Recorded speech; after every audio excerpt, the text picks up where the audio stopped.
안녕하세요. 이사해요 대표 장동현입니다. 자, 이사 견적 이렇게 비교하면 100% 실패합니다. 오늘 영상 참고하셔서 제대로 이사 견적 받으시기 바랍니다. 이사 견적 비교는 대부분 많이 하시는데요.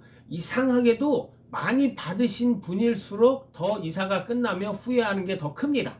이게 왜 그러냐면 대부분 비교를 하면 안 되는 거를 비교를 하고 비교에 어떤 기준점이 없고 내가 원하는 가격을 말하는 업체가 나올 때까지 견적을 받기 때문입니다. 자, 첫 번째로 보통 비교 견적 어떻게 하세요?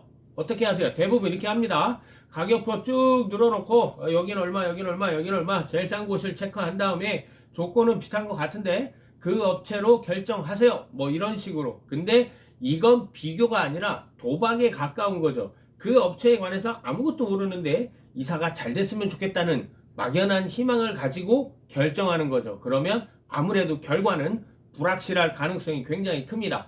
고객님들 이사비용 비교가 제일 위험한 이유가 뭔지 아세요? 이사비용은요, 마트에 있는 상품처럼 가격이 딱 정해져 있는 게 아닙니다.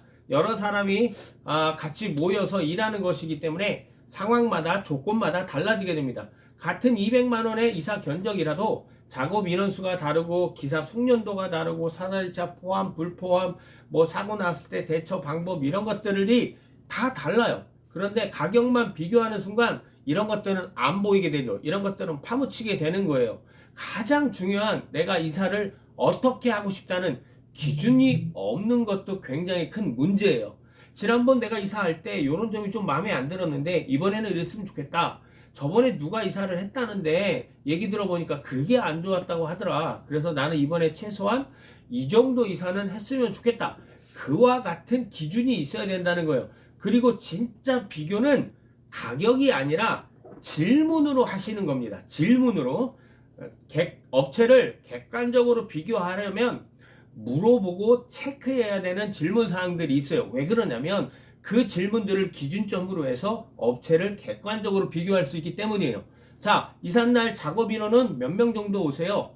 차는 뭘 가지고 오세요? 다른 데는 7톤이라는데 여기는 6톤 차 가져와서 다 실리나요?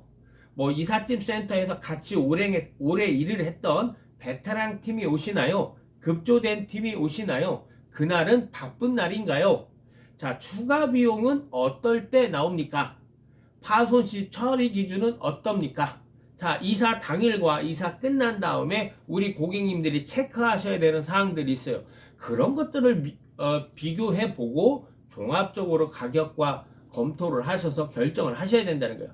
이렇게 업체들을 비교할 수 있도록 고객님만의 기준점이 있어야 됩니다.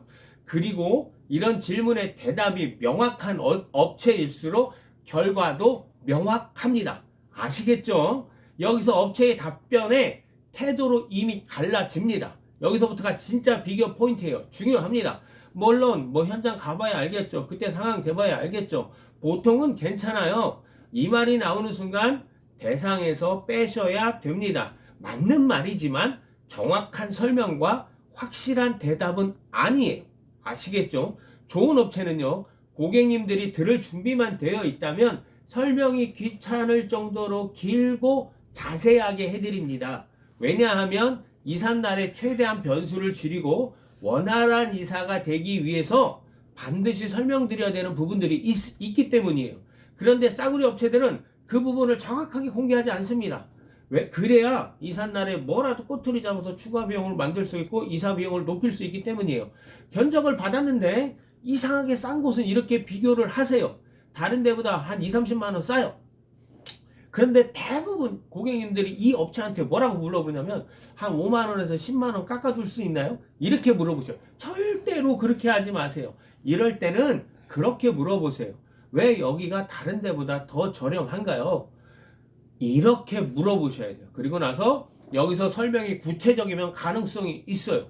말을 돌린다면 그거는 100% 문제가 있는 겁니다. 싼 건 이유가 분명해야 안전한 겁니다. 그죠?